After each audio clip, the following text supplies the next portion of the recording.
Halo, selamat pagi Indonesia, Singkawang, Bengkayang, West Borneo.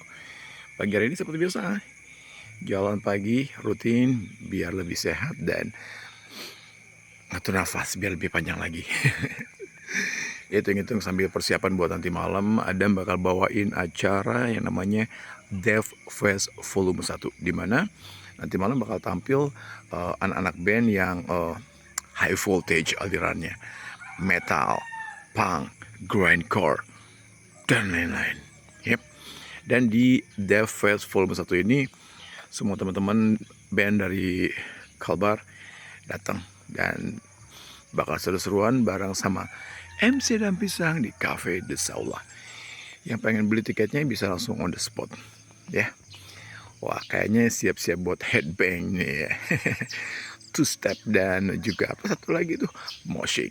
So, see you there.